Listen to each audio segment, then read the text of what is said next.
सभी लोग।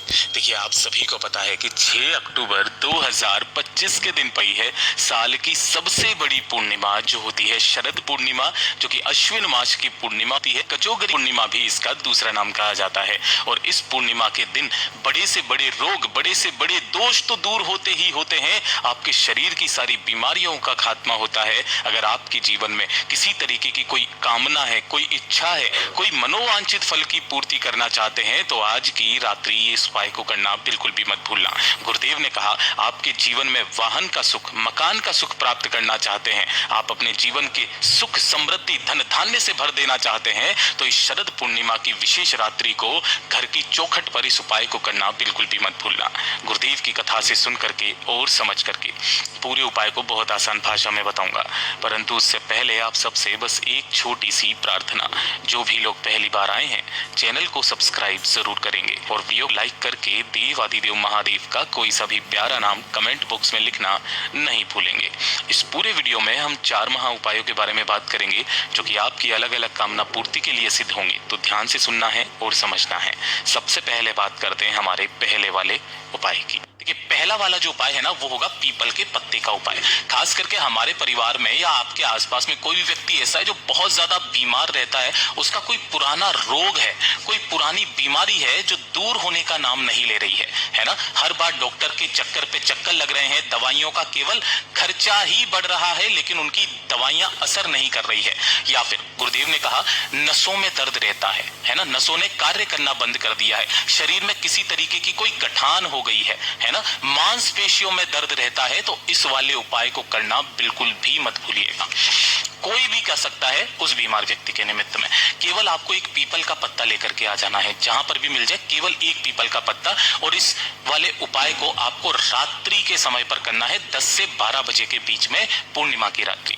एक पीपल का पत्ता लेना है जो कहीं से भी खंडित कटा फिटा ना हो, और आपको थोड़े से एक चुटकी लेने होंगे चावल, है ना। अब यहाँ पर कोई जरूरी नहीं है कि आप अक्षती लें, है ना, जैसा चावल है आपके पास में उस तरीके के चावल ले सकते हैं, ठीक है। अब यही जो चावल है ना, इन चावलों को आपको इसी पीपल के पत्ते के ऊपर ही रख देना है। पिछली बार हमने भी इस उपाय को किया था परिवार के एक व्यक्ति के लिए, कुछ इस तरीके से चावल को पीपल के पत्ते के ऊपर ही रखना, ठीक है। और जो भी आपके घर का बीमार व्यक्ति है ना, उस बीमार व्यक्ति को खड़ा करके उसके सिर से लेकर पैर तक घड़ी की सुई की दिशा में इसे 21 बार घुमा लेना। कितनी बार?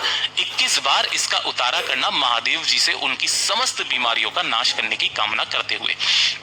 21 बार उतारा करने के पश्चात ध्यान रखना समय का, रात्रि के 10 से 12 बजे के बीच में। इसे घुमाने के पश्चात आपके घर का जो मुख्य दरवाजा है ना, उस मुख्य दरवाजे के पास में आना, बाहर की तरफ में। और जब आप घर के अंदर जाते हो तो आपका राइट हैंड साइड ये वाला पड़ता है, राइट हैंड साइड। इस राइट हैंड साइड की तरफ में आपको उस पीपल के पत्ते को, जिसके ऊपर आपने चावल के दाने रखे हुए हैं, यहाँ पर आपको चंद्रमौली महादेव के नाम से रख देना है, ठीक है। किनके नाम से रखोगे? चंद्रमौली महादेव के नाम से रखना। पूर्णिमा की पूरी रात आपको इसे यहीं पर रखे रहने देना है। इस चीज का ध्यान रखना, जो पूर्णिमा पड़े उस पूर्णिमा की पूरी रात्रि को।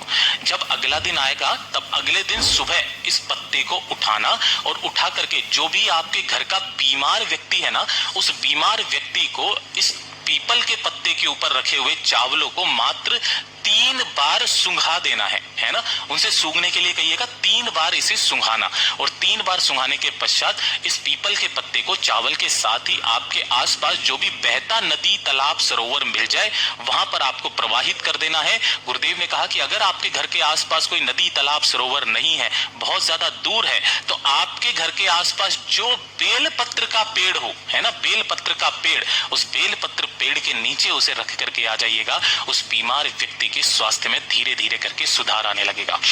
पूज्य गुरु जी का बहुत अद्भुत और अचूक उपाय है, जरूर कीजिएगा। और इस दूसरे नंबर के तो उपाय को आपको करना ही करना है, जो गुरु जी ने बहुत खास और विशेष उपाय बताया था कि हर एक व्यक्ति चाहता है कि जीवन में उसका खुद का मकान हो। अगर आपके खुद का घर का मकान नहीं हो रहा है, मकान बनाना चाहते हो, पैसे की व्यवस्था नहीं बैठ रही है, कष्ट में जीवन बीत रहा है, किराए पर रह रह करके थक गए हो, तो अपने मकान, घर के लिए, साथ ही साथ जो भी व्यक्ति चाहते हैं उन्हें वाहन का सुख मिले, है ना, वाहन का सुख हो, जितनी भी भौतिक सुख सुविधाएं होती है, उन भौतिक सुखों की अगर आपको आनंद की प्राप्ति करनी है तो पूर्णिमा की रात्रि को इस वाले उपाय को करना बिल्कुल भी मत भूलना। घर में अगर आपके पास कोई भी चांदी का पात्र हो, ठीक है, चाहे छोटी सी कटोरी हो या कोई गिलास हो, इस तरीके से कोई चांदी का पात्र है तो बहुत अच्छी बात है, वरना गुरुदेव ने कहा अगर नहीं है तो आप स्टील का पात्र ले लें। ठीक है, स्टील का, इस चीज का विशेष करके ध्यान रखना, कोई भी कटोरी गिलास कुछ भी आप ले सकते हो।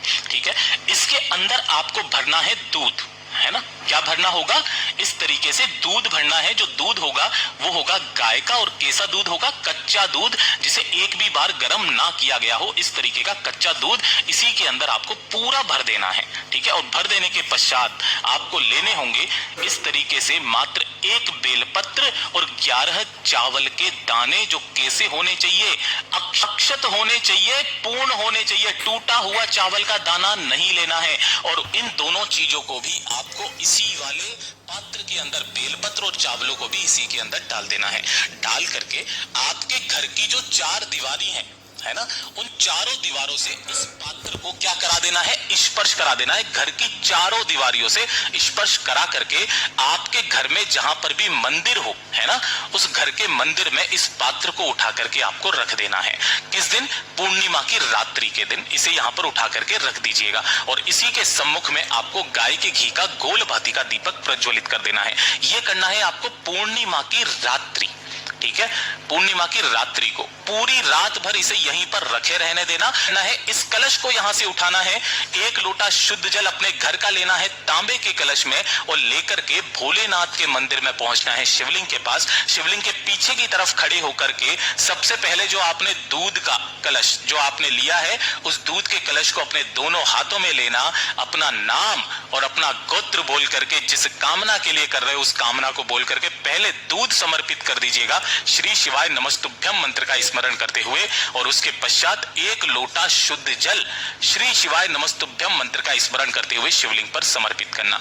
समर्पित कर देने के पश्चात जो भी जल जलाधारी से बहकर नीचे की तरफ आएगा, उस जल को आपको एकत्रित करना है, रोकना है, बाबा से निवेदन और कामना विनती करके इस जल को अपने घर पे लेकर के जाना, अपनी घर की चौखट पर और घर के कोने कोने में इस जल को छीट देना।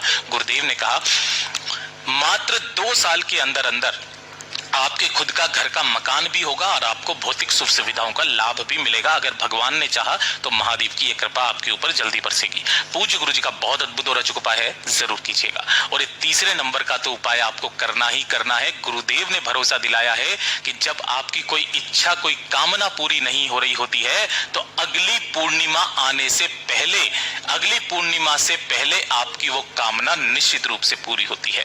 पूज्य गुरु जी ने कहा 1 लोटा शुद्ध जल अपने घर का लेना है तांबे के कलश में, इसी के साथ में आपको लेनी होगी इस तरीके से 5 बेलपत्र। अब आपको घबराने की जरूरत नहीं है। अगर आपको बेलपत्र नहीं मिलती है तो महादेव की शिवलिंग के पास में जब आप जाएंगे तो शिवलिंग पर जो बेलपत्र चढ़े हैं उसे उठाना, धो करके काम में ले लेना। 5 बेलपत्र और 1 कमल गट्टा, मात्र 1 कमल गट्टा आपको लेना है। ठीक है, अब ये जो सभी चीजें ली है इन्हें लेकर के आपको भोलेनाथ के मंदिर में पहुंचना है, शिवलिंग के पास। शिवलिंग के पीछे की तरफ खड़े होना, जिससे आपका मुख उत्तर दिशा की तरफ में हो जाएगा। अपने सम्मुख में उस कलश को रखना, कलश को रखकर अपनी कामना बोल करके आपको सबसे पहले 5 बेलपत्र इसी वाले कलश के अंदर डाल देना है, और 1 कमल गट्टा बाबा से निवेदन कामना करके चंद्रमौली महादेव का नाम लेकर इस कलश के अंदर डालना। दोनों हाथों में इस कलश को पकड़ना और श्री शिवाय नमस्तुभ्यम मंत्र का स्मरण करते हुए संपूर्ण जल को आपको चंद्रमौली महादेव के नाम से, किनके नाम से, चंद्रमौली महादेव के नाम से भोलेनाथ की शिवलिंग पर समर्पित करना। जब ये संपूर्ण जल समर्पित हो जाए, थोड़ा सा जल जलाधारी से रोक करके अपने दाहिने हाथ में लेना, अपने दोनों नीनों पर अपनी कामना बोल करके लगा लीजिएगा और उसका आचमन कर लीजिएगा। चाहे कितनी भी बड़ी कामना